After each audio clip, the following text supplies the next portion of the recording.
O Grande Conflito. Capítulo 15. A Escritura Sagrada e a Revolução Francesa. No século XVI, a Reforma, apresentando ao povo uma Bíblia aberta, procurava admissão em todos os países da Europa. Algumas nações receberam-na com alegria como um mensageiro do céu.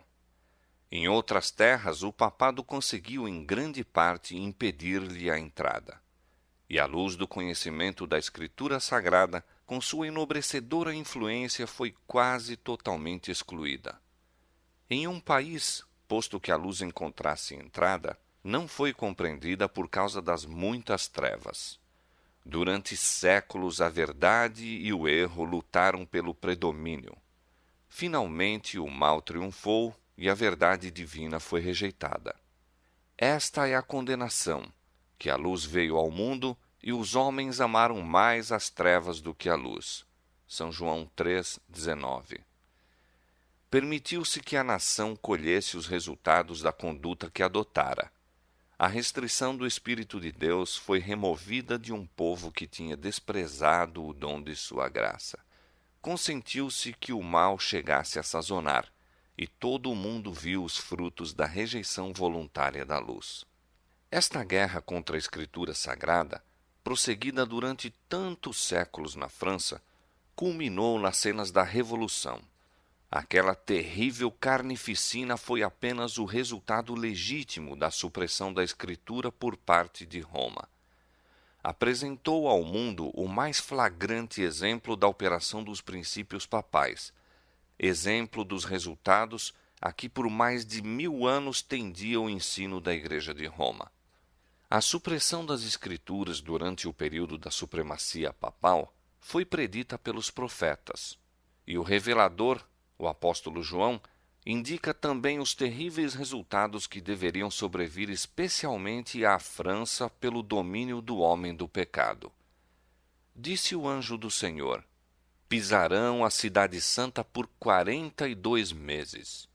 E darei poder às minhas 2 testemunhas, e profetizarão por 1260 dias vestidas de saco, e quando acabarem o seu testemunho, a besta que sobe do abismo lhes fará guerra, e os vencerá, e os matará. E jazerão seus corpos mortos na praça da grande cidade que espiritualmente se chama Sodoma e Egito, onde o seu Senhor também foi crucificado.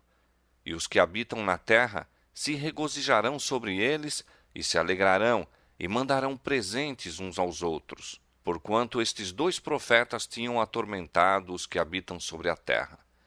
E depois daqueles 3 dias e meio, o Espírito de vida vindo de Deus entrou neles. E puseram-se sobre seus pés, e caiu grande temor sobre os que os viram. Apocalipse capítulo 11, versos 2 a 11. Os períodos aqui mencionados, 42 meses e 1260 dias, são o mesmo, representando igualmente o tempo em que a Igreja de Cristo deveria sofrer opressão de Roma.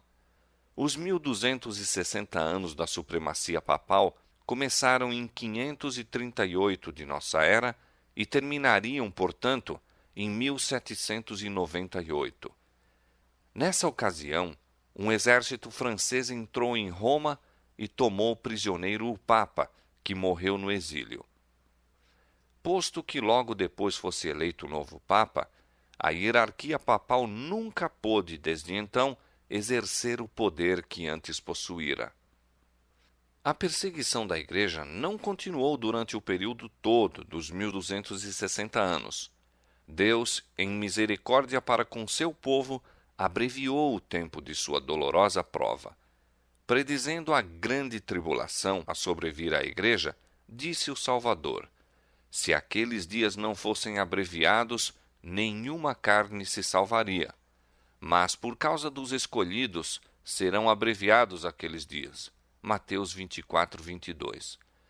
Pela influência da Reforma, a perseguição veio a termo antes de 1798. Relativamente às 2 testemunhas, declara mais o profeta: Estas são as 2 oliveiras e os 2 castiçais que estão diante do Deus de toda a terra. Tua palavra, diz o salmista, é lâmpada para meus pés e luz para o meu caminho. Apocalipse capítulo 11, verso 4 e Salmo 119, verso 105. As 2 testemunhas representam as Escrituras do Velho e Novo Testamentos. Ambos são importantes testemunhas quanto à origem e perpetuidade da lei de Deus. Ambos são também testemunhas do plano da salvação. Os tipos, sacrifícios e profecias do Velho Testamento apontam para um Salvador por vir. Os evangelhos e as epístolas do Novo Testamento falam acerca de um Salvador que veio exatamente da maneira predita pelos tipos e profecias. Profetizarão por 1260 dias, vestidas de saco. Durante a maior parte deste período, as testemunhas de Deus permaneceram em estado de obscuridade. O poder papal procurava ocultar do povo a palavra da verdade e colocar diante dele testemunhas falsas para contradizerem o testemunho daquela. Quando a Bíblia foi proscrita pela autoridade religiosa e secular, quando o seu testemunho foi pervertido, fazendo homens e demônios todos os esforços para descobrir como desviar da mesma o espírito do povo, quando os que ousavam proclamar suas sagradas verdades eram acossados, traídos, torturados, sepultados nas celas das masmorras, martirizados por sua fé ou obrigados a fugir para a fortaleza das montanhas e para as covas e cavernas da terra, então profetizavam as fiéis testemunhas vestidas de saco. Contudo, continuaram com seu testemunho por todo o período de 1260 anos. Nos mais obscuros tempos, houve fiéis que amavam a palavra de Deus e eram ciosos de sua honra. A esses fiéis servos foram dados sabedoria, autoridade e poder para anunciar sua verdade durante aquele tempo todo. Se alguém lhes quiser fazer mal, fogo sairá da sua boca e devorará os seus inimigos.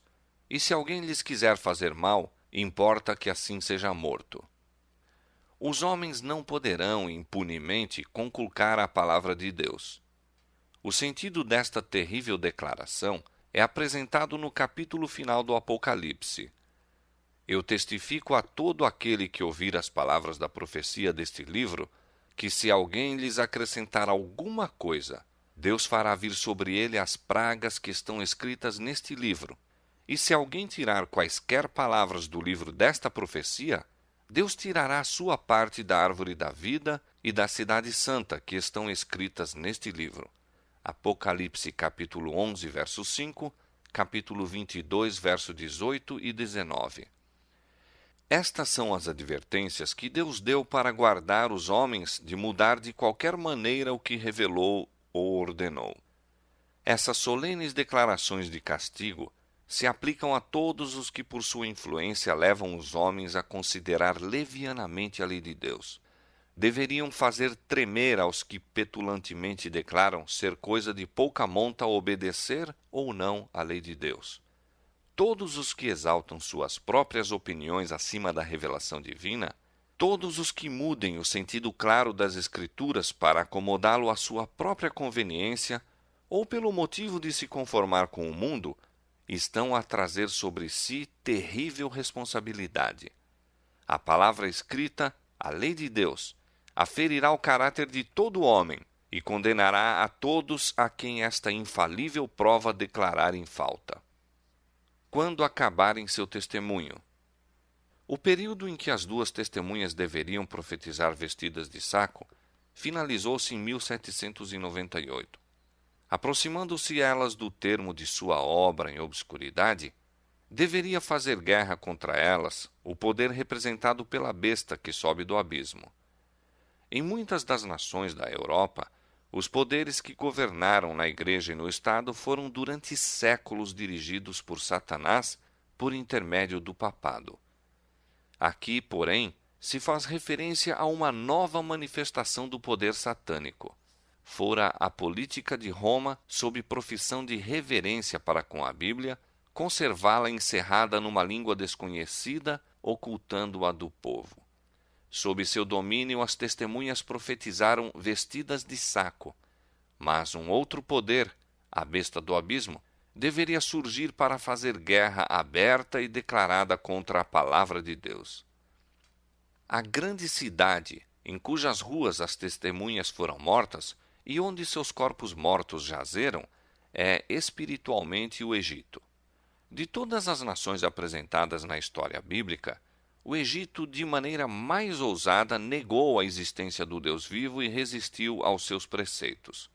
Nenhum monarca já se aventurou à rebelião mais aberta e arrogante contra a autoridade do céu do que o fez o rei do Egito. Quando, em nome do Senhor, a mensagem lhe fora levada por Moisés, Faraó orgulhosamente respondeu: Quem é o Senhor, cuja voz eu ouvirei, para deixar ir Israel? Não conheço o Senhor, nem tampouco deixarei ir Israel. Isto é ateísmo, e a nação representada pelo Egito daria expressão a uma negação idêntica às reivindicações do Deus vivo e manifestaria idêntico espírito de incredulidade e desafio. A grande cidade é também comparada espiritualmente com Sodoma. A corrupção de Sodoma na violação da lei de Deus manifestou-se especialmente na licenciosidade, e este pecado também deveria ser característica preeminente da nação que cumpriria as especificações deste texto.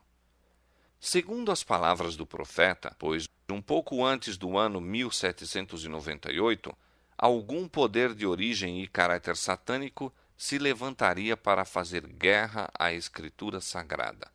E na terra em que o testemunho das duas testemunhas de Deus deveria assim ser silenciado, manifestar-se-ia o ateísmo de Faraó e a licenciosidade de Sodoma. Esta profecia teve exatíssimo e preciso cumprimento na história da França. Durante a Revolução, em 1793, o mundo pela primeira vez ouviu uma assembleia de homens nascidos e educados na civilização e assumindo o direito de governar uma das maiores nações europeias, levantar a voz em coro para negar a mais solene verdade que a alma do homem recebe e renunciar unanimemente à crença na divindade e culto à mesma. A França é a única nação do mundo relativamente à qual se conserva registro autêntico de que, como nação, se levantou em aberta rebelião contra o autor do universo. Profusão de blasfemos, profusão de incrédulos, tem havido e ainda continua a haver na Inglaterra, Alemanha, Espanha e em outras terras. Mas a França fica à parte na história universal como o único Estado que, por decreto na Assembleia Legislativa, declarou não haver Deus e em cuja capital a população inteira e vasta maioria em toda parte, mulheres assim como homens, dançaram e cantaram com alegria ao ouvirem a declaração. A França também apresentou as características que mais distinguiram Sodoma. Durante o período revolucionário, mostrou-se um estado de rebaixamento moral e corrupção semelhante ao que trouxera destruição às cidades da planície. E o historiador apresenta juntamente o ateísmo e a licenciosidade da França, conforme os dá a profecia. Ligada intimamente a estas leis que afetam a religião, estava a que reduzia a união pelo casamento, o mais sagrado ajuste que seres humanos podem formar, cuja indissolubilidade contribui da maneira mais eficaz para a consolidação da sociedade, à condição de mero contrato civil de caráter transitório, em que quaisquer duas pessoas poderiam empenhar-se e que, à vontade, poderiam desfazer. Se os demônios se houvessem disposto a trabalhar para descobrir o modo mais eficaz de destruir o que quer que seja venerável, belo ou perdurável na vida doméstica, e de obter ao mesmo tempo certeza de que o mal que era seu objetivo criar se perpetuaria de uma geração a outra, não poderiam ter inventado plano mais eficiente do que a degradação do casamento. Sophia Arnold, atriz famosa pelos direitos espirituosos que proferia, descreveu o casamento republicano como sendo o sacramento do adultério, onde o seu Senhor também foi crucificado. Esta especificação da profecia também foi cumprida pela França. Em nenhum país fora o espírito de inimizade contra Cristo ostentado mais surpreendentemente. Em nenhum país encontrara a verdade mais atroz e cruel oposição. Na perseguição que a França infligiu aos que professam o Evangelho, crucificou a Cristo na pessoa de seus discípulos. Século após século, o sangue dos santos fora derramado. Enquanto os valdenses, pela palavra de Deus e pelo testemunho de Jesus Cristo, dispunham a vida nas montanhas do Piemonte, idêntico testemunho da verdade era dado por seus irmãos, os albigenses, na França. Nos dias da Reforma, seus discípulos foram mortos com horríveis torturas. Reis e nobres, senhoras de alto nascimento e delicadas moças, o orgulho e a nobreza da nação, haviam recreado os olhos com as agonias dos mártires de Jesus. Os bravos huguenotes, batendo-se pelos direitos que o coração humano preza como os mais sagrados, tinham derramado seu sangue em muitos campos de rudes combates. Os protestantes eram tidos na conta de proscritos, punha-se a preço a sua cabeça e eram acossados como animais selvagens. A igreja no deserto, os poucos descendentes dos antigos cristãos que ainda penavam na França no século XVIII, ocultando-se nas montanhas do sul, acariciavam ainda a fé de seus pais. Aventurando-se a reunir-se à noite ao lado das montanhas ou dos pantanais solitários, eram caçados por cavalarianos e arrastados para a escravidão nas galeras por toda a vida. Os mais puros, cultos e inteligentes dos franceses foram acorrentados em horríveis torturas entre ladrões e assassinos. Outros, tratados com mais misericórdia, eram fuzilados a sangue frio, caindo inermes e desamparados de joelhos em oração. Centenas de homens idosos, indefesas mulheres e inocentes crianças eram deixados mortos sobre a terra em seu lugar de reunião. Atravessando-se a encosta das montanhas ou a floresta, onde estavam acostumados a reunir-se, não era raro encontrar-se a cada passo corpos mortos, pontilhando a relva e cadáveres a balouçar suspensos das árvores. Seu território, devastado pela espada, pelo machado, pela fogueira, converteu-se em vasto e triste deserto. Estas atrocidades não eram ordenadas em qualquer época obscura, mas na era brilhante de Luís XIV. Cultivavam-se então as ciências, as letras floresciam, os teólogos da corte e da capital eram homens doutos e eloquentes, aparentando perfeitamente as graças da humildade e caridade. O mais negro, porém, do negro catálogo de crimes, a mais terrível entre as ações diabólicas de todos os hediondos séculos, foi o massacre de São Bartolomeu. O mundo ainda recorda com estremecimento de horror as cenas daquele assalto covardíssimo e cruel. O rei da França, com quem sacerdotes e prelados romanos insistiram, sancionou a hedionda obra. Um sino, badalando à noite dobres fúnebres, foi o sinal para o morticínio. Milhares de protestantes que dormiam tranquilamente em suas casas, confiando na honra empenhada de seu rei, eram arrastados para fora sem aviso prévio e assassinados a sangue frio. Como Cristo fora o chefe invisível de seu povo ao ser tirado do cativeiro egípcio, assim foi Satanás o chefe invisível de seus súditos na horrível obra de multiplicar os mártires. Durante 7 dias perdurou o massacre em Paris, sendo os primeiros 3 com inconcebível fúria. E não se limitou unicamente à cidade, mas por ordem especial do rei, estendeu-se a todas as províncias e cidades onde se encontravam protestantes. Não se respeitava nem idade nem sexo, não se poupava nem a inocente criancinha, nem o homem de cabelos brancos. Nobres e camponeses, velhos e jovens, mães e filhos eram juntamente abatidos. Por toda a França, a carnificina durou 2 meses. Pereceram 70.000 da legítima flor da nação. Quando as notícias do massacre chegaram a Roma, a exultação entre o clero não teve limites. O cardeal de Lorena recompensou o mensageiro com 1.000 coroas. O canhão de Santo Ângelo reboou em alegre salva. Os sinos tangeram em todos os campanários. Fogueiras festivas tornaram a noite em dia.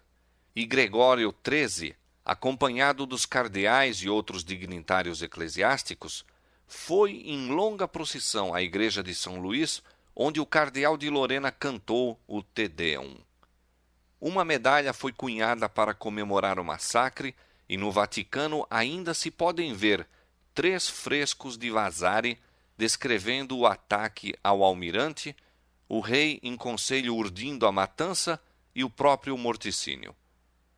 Gregório enviou a Carlos a Rosa de Ouro e 4 meses depois da carnificina ouviu complacentemente ao sermão de um padre francês que falou daquele dia tão cheio de felicidade e regozijo em que o Santíssimo Padre recebeu a notícia e foi em aparato solene dar graças a Deus e a São Luís.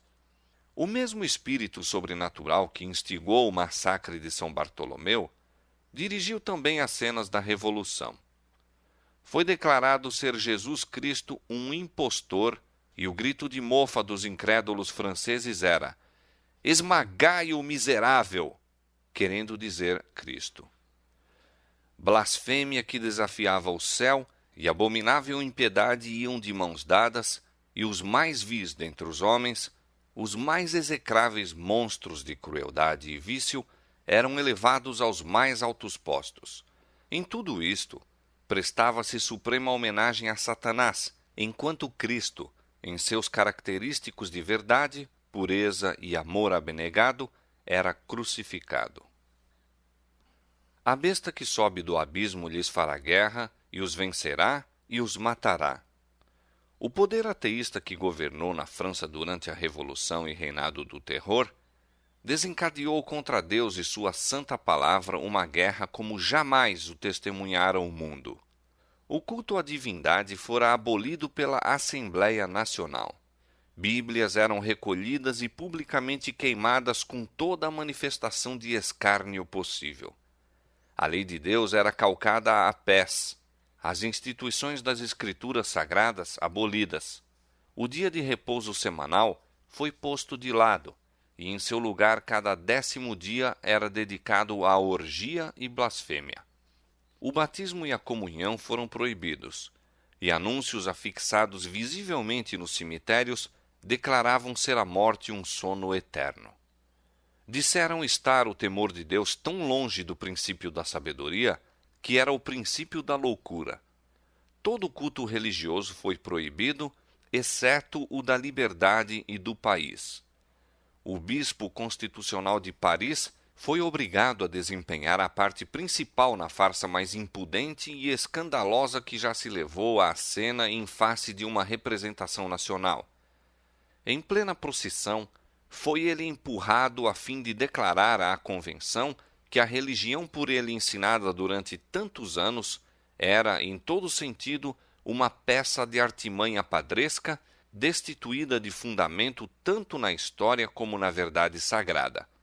Negou em termos solenes e explícitos a existência da divindade a cujo culto fora consagrado, dedicando-se para o futuro à homenagem da liberdade, igualdade, virtude e moralidade.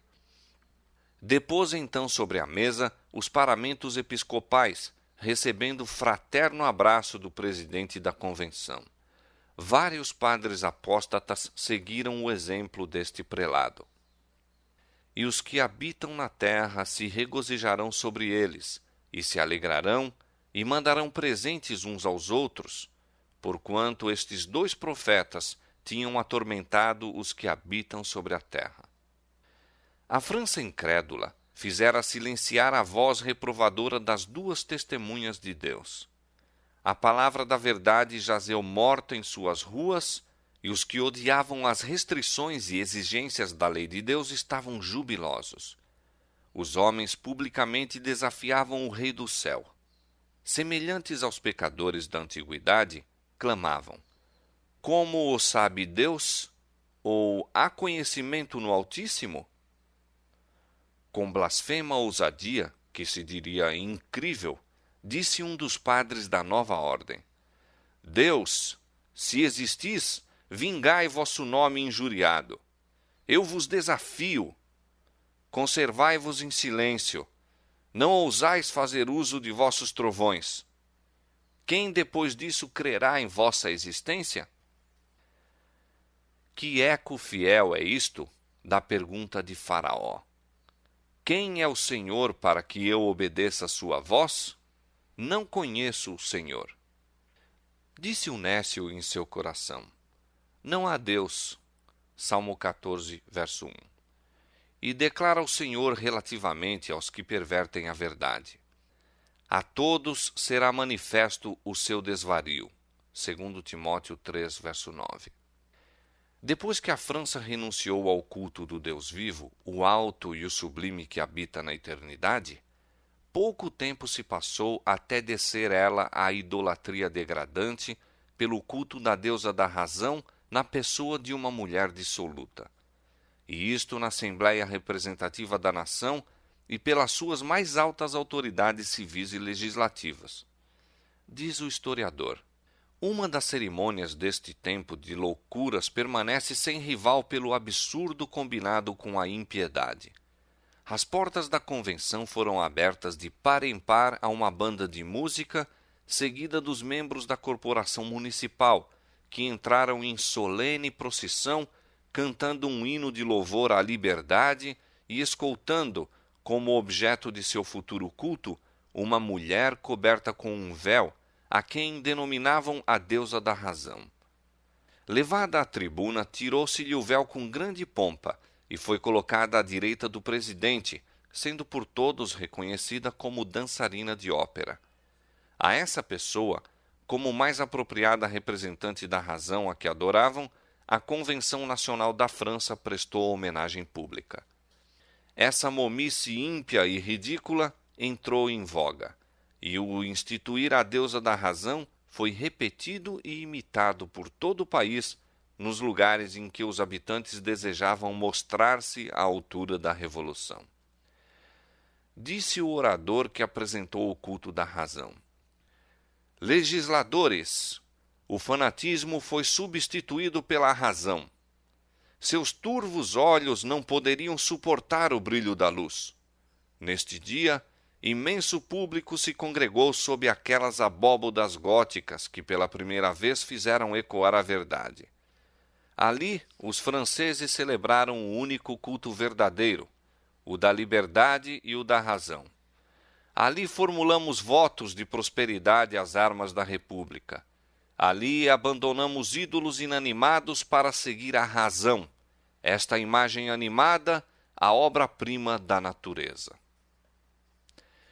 Ao ser a deusa apresentada à convenção, o orador tomou-a pela mão e, voltando-se à Assembleia, disse: Mortais, cessai de tremer perante os trovões impotentes de um Deus que vossos temores criaram. Não reconheçais, doravante, outra divindade senão a razão. Ofereço-vos sua mais nobre e pura imagem. Se haveis de ter ídolos, sacrificai apenas aos que sejam como este.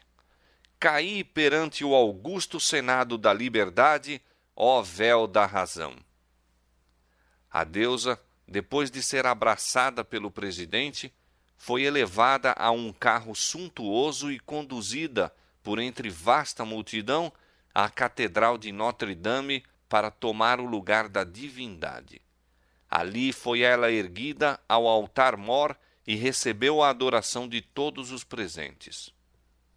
Não muito depois, seguiu-se a queima pública da Escritura Sagrada. Em uma ocasião, a Sociedade Popular do Museu entrou no salão da municipalidade exclamando: "Vive la razón!" e carregando na extremidade de um mastro os restos meio queimados de vários livros, entre os quais breviários, missais e o Velho e o Novo Testamentos, livros que espiavam em grande fogo, disse o presidente, todas as loucuras que tinham feito a raça humana cometer. Foi o papado que começara a obra que o ateísmo estava a completar. A política de Roma produzira aquelas condições sociais, políticas e religiosas que estavam precipitando a França na ruína. Referindo-se aos horrores da Revolução, dizem escritores que esses excessos devem ser atribuídos ao trono e à Igreja. Com estrita justiça devem ser atribuídos à Igreja. O papado envenenara a mente dos reis contra a reforma como inimiga da coroa, elemento da discórdia que seria fatal à paz e harmonia da nação. Foi o gênio de Roma que, por este meio, inspirou a mais espantosa crueldade e mortificante opressão que procedeu do trono. O espírito de liberdade acompanhava a Bíblia. Onde quer que o Evangelho era recebido, despertava-se o povo. Começavam os homens a romper as algemas que os haviam conservado escravos da ignorância, vício e superstição. Começavam a pensar e agir como homens. Os monarcas, ao verem isto, temeram pelo seu despotismo. Roma não foi tardia em inflamar seus ciosos temores. Disse o Papa ao regente da França em 1525: "Esta mania, o protestantismo, não somente confundirá e destruirá a religião, mas todos os principados, nobreza, leis, ordens e classes juntamente." Poucos anos mais tarde, um núncio papal advertiu o rei: "Majestade, não vos enganeis. Os protestantes subverterão toda a ordem civil e religiosa. O trono está em tão grande perigo como o altar. A introdução de uma nova religião deve necessariamente introduzir novo governo." E os teólogos apelavam para os preconceitos do povo, declarando que a doutrina protestante instiga os homens à novidade e loucura, despoja o rei da dedicada afeição de seus súditos e devasta tanto a Igreja como o Estado. Assim, Roma conseguiu predispor a França contra a reforma. Foi para manter o trono, preservar os nobres e conservar as leis que pela primeira vez se desembainhou na França a espada da perseguição. Mal imaginavam os governantes do país os resultados daquela política fatal. O ensino da Escritura Sagrada teria implantado no espírito e no coração do povo os princípios de justiça, temperança, verdade, equidade e benevolência, que são a própria pedra basilar da prosperidade da nação. A justiça exalta as nações, donde com justiça se estabelece o trono. Provérbios 14:34 e 16:12. O efeito da justiça será paz, e a operação da justiça, repouso e segurança para sempre. Isaías 32:17. O que obedece à lei divina é o que melhor respeitará e obedecerá às leis de seu país. O que teme a Deus honrará o rei no exercício de toda autoridade justa e legítima. Mas a desditosa França proibiu a Bíblia e condenou seus discípulos. Século após século, homens de princípios e integridade, homens de agudeza intelectual e força moral, que tinham coragem de confessar suas convicções e fé para sofrer pela verdade, sim, durante séculos esses homens labutaram como escravos nas galeras, pereceram na fogueira ou apodreceram nas celas das masmorras. Milhares e milhares encontraram segurança na fuga, e isto continuou por 250 anos depois do início da Reforma. Quase não houve geração de franceses, durante esse longo período, que não testemunhasse os discípulos do Evangelho fugindo diante da fúria insana do perseguidor, levando consigo a inteligência, as artes, a indústria, a ordem, as quais em regra grandemente se distinguiam para o enriquecimento das terras em que encontravam asilo. E à medida que enchiam outros países com esses valiosos dons, privavam deles o seu próprio país. Se tudo o que então foi repelido se houvesse conservado na França, se durante esses 300 anos a habilidade industrial dos exilados tivesse estado a cultivar seu solo, se durante esses 300 anos seu pendor artístico tivesse estado a aperfeiçoar suas indústrias, se durante esses 3 séculos seu gênio inventivo e poder analítico tivessem estado a enriquecer sua literatura e a cultivar sua ciência, se a sabedoria deles estivesse a guiar seus conselhos, a bravura a pelejar em suas batalhas e a equidade a formular suas leis, e estivesse a religião da Bíblia a fortalecer o intelecto e a governar a consciência de seu povo, que glória não circundaria hoje a França? Que país grandioso, próspero e feliz, modelo das nações, não teria ela sido? Mas o fanatismo cego e inexorável baniu de seu solo todo ensinador da virtude, todo campeão da ordem, todo defensor honesto do trono, dizendo aos homens que teriam dado ao país renome e glória na terra: escolhei o que quereis, a fogueira ou o exílio. Finalmente, a ruína do Estado foi completa. Não mais restavam consciências para serem proscritas. Não mais religião para arrastar-se à fogueira. Não mais patriotismo para ser desterrado. E a Revolução, com todos os seus horrores, foi o tremendo resultado. Com a fuga dos huguenotes, um declínio geral baixou sobre a França. Florescentes cidades manufatureiras caíram em decadência. Férteis distritos voltaram à sua natural rusticidade. Embotamento intelectual e decadência moral sucederam-se a um período de desusado progresso. Paris tornou-se um vasto asilo de mendicidade e calcula-se que, ao romper a Revolução, 200.000 pobres reclamavam caridade das mãos do rei. Somente os jesuítas floresciam na nação decadente e governavam com terrível tirania sobre escolas e igrejas, prisões e galés. O Evangelho teria proporcionado à França a solução dos problemas políticos e sociais que frustravam a habilidade de seu clero, seu rei e seus legisladores, e que finalmente mergulharam a nação na anarquia e ruína. Sob o domínio de Roma, porém, o povo tinha perdido as benditas lições do Salvador acerca do sacrifício e amor abnegado. Tinham sido afastados da prática da abnegação em favor dos outros. Os ricos não haviam recebido repreensão alguma por sua opressão aos pobres. Estes, nenhum auxílio pela sua servidão e degradação. O egoísmo dos abastados e poderosos se tornou mais e mais visível e opressivo.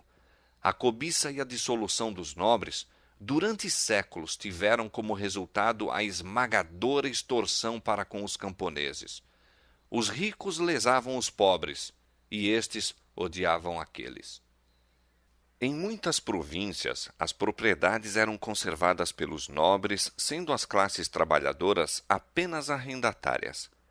Achavam-se à mercê dos proprietários e obrigados a sujeitar-se às suas exigências escorchantes. O encargo de sustentar tanto a Igreja como o Estado recaía sobre as classes média e baixa, pesadamente oneradas pelas autoridades civis e pelo clero. O capricho dos nobres arvorava-se em lei suprema. Os lavradores e camponeses podiam perecer de fome sem que isso comovesse os opressores. O povo era obrigado a consultar sempre o interesse exclusivo do proprietário. A vida dos trabalhadores agrícolas era de labuta incessante e miséria sem alívio. Suas queixas, se é que ousavam queixar-se, eram tratadas com insolente desprezo. Os tribunais de justiça ouviam sempre ao nobre de preferência ao camponês. Os juízes aceitavam abertamente o suborno e o mais simples capricho da aristocracia tinha força de lei em virtude deste sistema de corrupção universal. Dos impostos extorquidos do povo comum, pelos magnatas seculares de um lado e pelo clero do outro, nem a metade sequer tinha acesso ao tesouro real ou episcopal. O resto era desbaratado em condescendências imorais. E os mesmos homens que assim empobreciam seus compatriotas estavam isentos de impostos e, pela lei e costumes, com direitos a todos os cargos do Estado. Os membros das classes privilegiadas orçavam por uns 150.000, e, para a satisfação delas, milhões estavam condenadas a levar uma vida de degradação irremediável. A corte achava-se entregue ao luxo e à libertinagem. Pouca confiança existia entre o povo e os governantes.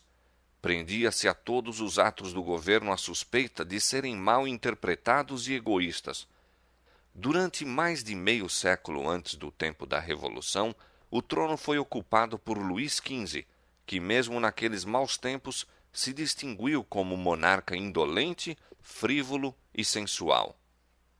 Com uma aristocracia depravada e cruel, uma classe inferior empobrecida e ignorante, achando-se o Estado em embaraços financeiros e o povo exasperado, não se necessitava do olhar de profeta para prever uma iminente e terrível erupção. Às advertências de seus conselheiros estava o rei acostumado a responder: procurai fazer com que as coisas continuem tanto tempo quanto eu provavelmente possa viver. Depois da minha morte, seja como for. Era em vão que se insistia sobre a necessidade de reforma. Ele via os males, mas não tinha nem a coragem nem a força para enfrentá-los. Sua resposta indolente e egoísta sintetizava, com verdade, a sorte que aguardava a França. Depois de mim, o dilúvio. Valendo-se dos ciúmes dos reis e das classes governantes, Roma os influenciara a conservar o povo na escravidão, bem sabendo que o Estado assim se enfraqueceria, tendo por este meio o propósito de firmar em seu cativeiro tanto príncipes como o povo.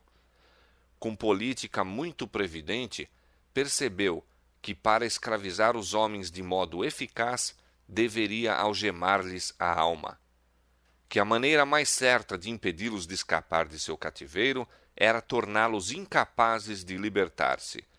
1000 vezes mais terrível do que o sofrimento físico que resultava de sua política era a degradação moral. Despojado da escritura sagrada e abandonado ao ensino do fanatismo e egoísmo, o povo estava envolto em ignorância e superstição, submerso no vício, achando-se destarte completamente inapto para o governo de si próprio. Mas a consequência de tudo isto foi grandemente diversa do que Roma tivera em mira. Em vez de manter as massas populares em submissão cega aos seus dogmas, sua obra teve como resultado torná-las incrédulas e revolucionárias. Desprezavam o romanismo como uma artimanha do clero. Consideravam-no como um partido que os oprimia. O único Deus que conheciam era o Deus de Roma. Seu ensino era a única religião que professavam. Consideravam sua avidez e crueldade como os legítimos frutos da Bíblia, da qual nada queriam saber.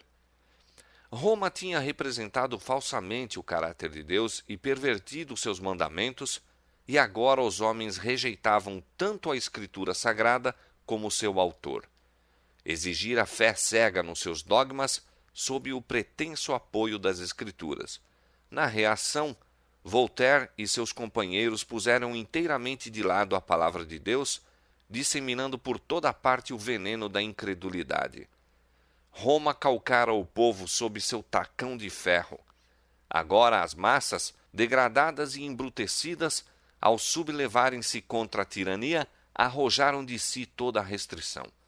enraivecidos com o disfarçado embuste a que durante tanto tempo haviam prestado homenagem, rejeitaram a um tempo a verdade e a falsidade, e erroneamente tomando a libertinagem pela liberdade, os escravos do vício exultaram em sua liberdade imaginária.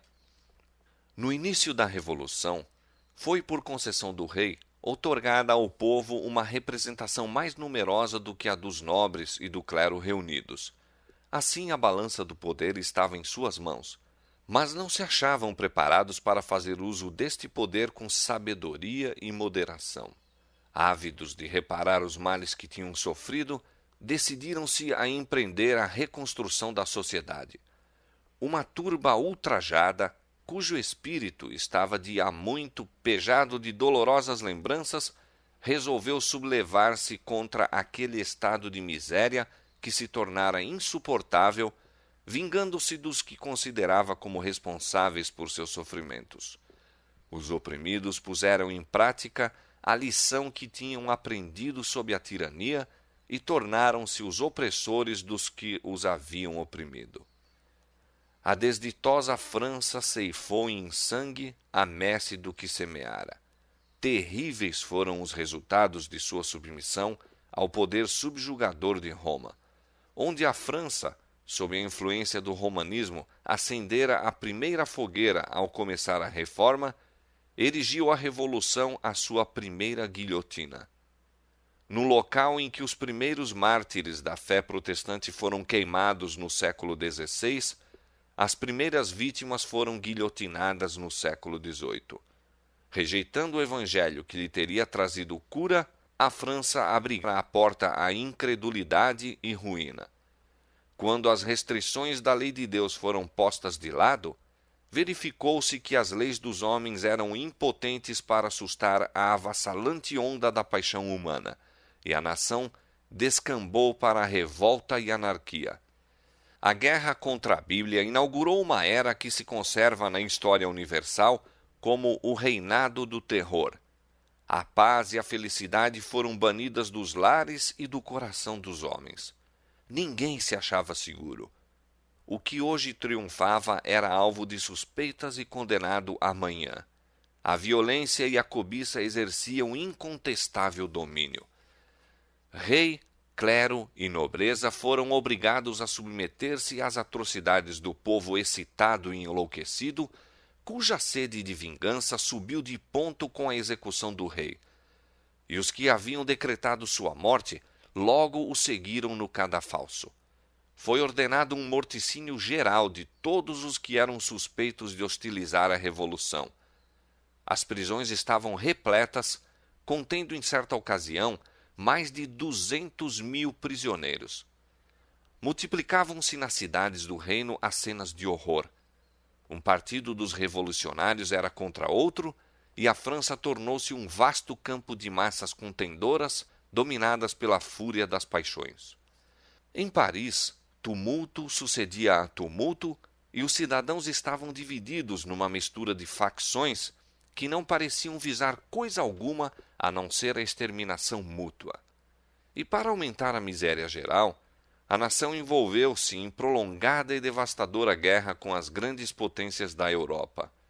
O país estava quase falido, o exército a clamar pelos pagamentos em atraso, os parisienses passando fome, as províncias assoladas pelos salteadores e a civilização quase extinta em anarquia e licenciosidade.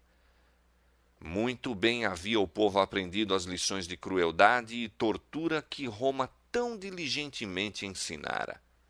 Chegara finalmente o dia da retribuição. Não eram mais os discípulos de Jesus que se arrojavam nas masmorras e arrastavam à tortura. Havia muito tempo que esses tinham perecido ou sido expulsos para o exílio. Roma, inexorável, sentia agora o poder mortífero daqueles a quem havia ensinado a deleitar-se nas práticas sanguinárias. O exemplo de perseguição que o clero da França por tantos séculos dera abertamente, achava-se agora revertido contra ele mesmo com assinalado vigor. Os cadafalsos estavam tintos do sangue dos sacerdotes. As galés e prisões, que em outro tempo se povoaram de huguenotes, estavam agora repletas de seus perseguidores. Acorrentados ao banco ou labutando com os remos, o clero católico romano experimentou todas as desgraças que sua igreja tão livremente infligira aos benignos hereges. Vieram então os dias em que o mais bárbaro dos códigos foi posto em vigor pelo mais bárbaro dos tribunais, em que ninguém poderia saudar os vizinhos ou fazer orações sem perigo de cometer um crime capital, em que espias se emboscavam de todos os lados, em que todas as manhãs a guilhotina funcionava em trabalho rápido e prolongado, em que as cadeias estavam tão cheias como um porão de navio de escravos, em que nas sarjetas o sangue corria espumante para o Sena, enquanto diariamente carradas de vítimas eram levadas ao seu destino através das ruas de Paris, os procônsules, a quem a comissão soberana enviara aos departamentos, recreavam-se extravagantemente com crueldade desconhecida mesmo na capital. O cutelo da máquina mortífera levantava-se demasiado vagarosamente para a obra de morticínio. Longas fileiras de prisioneiros eram ceifadas à metralha. Faziam-se rombos no fundo dos barcos repletos. Lyon se tornou um deserto. Em Arras, mesmo a cruel misericórdia de uma morte rápida era negada aos prisioneiros. Por toda a extensão do Loire, de Saumur até a desembocadura do oceano, grandes bandos de corvos e milhanos banqueteavam-se nos cadáveres nus, juntamente irmanados em hediondos abraços. Não se mostrava misericórdia a sexo ou idade. O número de moços e moças de 17 anos que foram assassinados por aquele governo execrável deve ser computado às centenas. Criancinhas arrancadas dos seios eram arrojadas de chuço em chuço ao longo das fileiras jacobinas. No curto espaço de 10 anos, pereceram multidões de criaturas humanas. Tudo isto foi como Satanás queria. Durante séculos se empenhara por consegui-lo. Sua política é o engano desde o princípio até o fim, e seu propósito fixo é acarretar a desgraça e a miséria aos homens, desfigurar e aviltar a obra de Deus, desvirtuar os propósitos divinos de benevolência e amor, ocasionando assim o pesar no céu. Então, por suas artes ilusórias, cega o espírito dos homens, induzindo-os a responsabilizar a Deus pelos males de sua obra, como se toda essa miséria fosse resultado do plano do Criador. De igual modo, quando os que foram degradados e embrutecidos pelo seu poder cruel alcançam a liberdade, ele os compele a excessos e atrocidades. Então este quadro de desenfreada licenciosidade é apontado pelos tiranos e opressores como ilustração dos resultados da liberdade. Quando é descoberto o erro sob um aspecto, Satanás apenas o mascara sob disfarce diverso, e as multidões o recebem tão avidamente como a princípio. Quando o povo descobriu ser o romanismo um engano, e Satanás não pôde por este agente levá-lo à transgressão da lei de Deus, compeliu-o a considerar todas as religiões como fraude e a Escritura Sagrada como fábula. E pondo de lado os estatutos divinos, entregaram-se à desenfreada iniquidade. O erro fatal que trouxe semelhante desgraça aos habitantes da França foi a ignorância desta única e grande verdade, que a genuína liberdade reside dentro das prescrições da lei de Deus. Ah, se tivesses dado ouvidos aos meus mandamentos, então seria a tua paz como o rio e a tua justiça como as ondas do mar. Os ímpios não têm paz, disse o Senhor, mas o que me der ouvidos habitará seguramente e estará descansado do temor do mal. Ateus, incrédulos e apóstatas opunham-se à lei de Deus e acusavam-na, mas os resultados de sua influência provam que o bem-estar do homem se prende à obediência aos estatutos divinos. Os que não leram esta lição no livro de Deus são convidados a lê-la na História das Nações. Quando Satanás agiu mediante a Igreja de Roma a fim de desviar os homens da obediência, fê-lo ocultamente e com disfarce tal que a degradação e a miséria resultantes nem foram vistas como sendo fruto da transgressão. E seu poder foi tão grandemente contrabalançado pela operação do Espírito de Deus, que seus propósitos não lograram alcançar completa realização. O povo não ligava o efeito à causa, nem descobria a fonte de suas misérias. Na Revolução, porém, a lei de Deus foi abertamente posta de lado pelo Conselho Nacional, e no reinado do terror que se seguiu, todos puderam ver a operação de causa e efeito. Quando a França publicamente rejeitou a Deus e pôs de parte a Escritura Sagrada, os homens ímpios e os espíritos das trevas exultaram com a consecução do objetivo havia tanto acalentado: um reino livre das restrições da lei de Deus. Porque a sentença contra uma obra má não fosse imediatamente executada, o coração dos filhos dos homens ficou inteiramente disposto para praticar o mal. Mas da transgressão de uma lei justa e reta deve inevitavelmente resultar a miséria e ruína. Conquanto não fosse de pronto visitada com juízos, a impiedade dos homens estava, não obstante, operando seguramente a sua condenação. Séculos de apostasia e crime tinham estado a acumular a ira para o dia da retribuição, e quando se completou sua iniquidade, os desprezadores de Deus aprenderam demasiado tarde que coisa terrível é haver esgotado a paciência divina. O moderador Espírito de Deus, que põe limite ao poder cruel de Satanás, foi removido em grande medida, permitindo-se que realizasse a sua vontade aquele cujo único deleite consiste na miséria humana. Os que haviam escolhido servir à rebelião foram deixados a colher seus frutos, até que a terra se encheu de crimes demasiado horrendos para que a pena os descreva. Das províncias devastadas e cidades arruinadas ouviu-se um grito terrível, grito de amargurada angústia. A França foi abalada como se fosse por um terremoto. Religião, leis, ordem social, família, Estado, igreja, tudo foi derribado pela mão ímpia que se insurgira contra a lei de Deus. Com verdade, disse o sábio, o ímpio cairá pela sua própria impiedade. Ainda que o pecador faça mal 100 vezes e os dias se lhe prolonguem, eu sei com certeza que bem sucede aos que temem a Deus, aos que temerem diante dele. Mas ao ímpio não irá bem.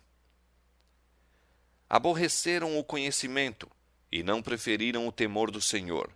Portanto, comerão do fruto do seu caminho e fartar-se-ão dos seus próprios conselhos. As fiéis testemunhas de Deus, mortas pelo poder blasfemo que subiu do abismo, não deveriam por muito tempo ficar em silêncio. Depois daqueles 3 dias e meio, o Espírito de vida vindo de Deus entrou neles, e puseram-se sobre seus pés, e caiu grande temor sobre os que os viram. Apocalipse 11:11. Foi em 1793 que os decretos que aboliam a religião cristã e punham de parte a Escritura Sagrada passaram na Assembleia Francesa. 3 anos e meio mais tarde foi adotada pelo mesmo corpo legislativo uma resolução que abrogava esses decretos, concedendo assim tolerância às Escrituras. O mundo ficou estupefato ante a enormidade dos crimes que tinham resultado da rejeição das Escrituras Sagradas, e os homens reconheceram a necessidade da fé em Deus e em sua palavra como fundamento da virtude e da moralidade. Diz o Senhor: a quem afrontaste e de quem blasfemaste? E contra quem alçaste a voz e ergueste os teus olhos ao alto? Contra o Santo de Israel. Isaías 37:23. Portanto, eis que lhes farei conhecer, desta vez lhes farei conhecer a minha mão e o meu poder, e saberão que o meu nome é o Senhor. Jeremias 16, 21. Relativamente às duas testemunhas, declara o profeta ainda: E ouviram uma grande voz do céu que lhes dizia: Subi cá. E subiram ao céu em uma nuvem, e os seus inimigos os viram. Apocalipse 11, 12. Desde que a França fez guerra às duas testemunhas de Deus, elas têm sido honradas como nunca dantes. Em 1804 foi organizada a Sociedade Bíblica Britânica e Estrangeira. Seguiram-se organizações semelhantes com numerosas filiais no continente europeu. Em 1816 fundou-se a Sociedade Bíblica Americana. Quando se formou a Sociedade Britânica, a Bíblia havia sido impressa e circulara em 50 línguas. Desde então, foi traduzida em mais de 1000 línguas e dialetos. Durante os 50 anos anteriores a 1792, pouca atenção se dera à obra das missões estrangeiras.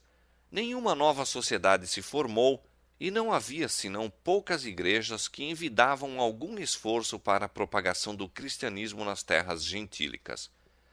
Mas, pelo fim do século XVIII, grande mudança ocorreu. Os homens se tornaram descontentes com os resultados do racionalismo e compenetraram-se das necessidades da revelação divina e da religião experimental. Desde esse tempo, a obra das missões estrangeiras tem atingido crescimentos sem precedentes. Os aperfeiçoamentos da imprensa deram impulso à obra na circulação da Escritura Sagrada. As ampliadas facilidades de comunicação entre os diferentes países, a derrocada de antigas barreiras de preconceitos e exclusivismo nacional e a perda do poder secular pelo Pontífice de Roma têm aberto o caminho para a entrada da Palavra de Deus. Há anos a Bíblia tem sido vendida sem restrições nas ruas de Roma e atualmente está sendo levada a cada parte habitável do globo. O incrédulo Voltaire jactanciosamente dissera certa vez: Estou cansado de ouvir dizer que 12 homens estabeleceram a religião cristã. Eu provarei que basta um homem para suprimi-la. Faz mais de um século que morreu. Milhões têm aderido à guerra contra a Escritura Sagrada. Mas tão longe está de ser destruída que onde havia 100 no tempo de Voltaire, há hoje 10.000 ou antes 100.000 exemplares do Livro de Deus. Nas palavras de um primitivo reformador relativas à Igreja Cristã, a Bíblia é uma bigorna que tem gasto muitos martelos. Disse o Senhor: Toda ferramenta preparada contra ti não prosperará, e toda a língua que se levantar contra ti em juízo, tu a condenarás. Isaías 54, 17. A palavra de nosso Deus subsiste eternamente. Fiéis são todos os seus mandamentos. Permanecem firmes para todo sempre. São feitos em verdade e retidão. Salmo 111, versos 7 e 8. O que quer que seja edificado sobre a autoridade do homem será destruído, mas subsistirá eternamente o que se acha fundado sobre a rocha da imutável palavra de Deus.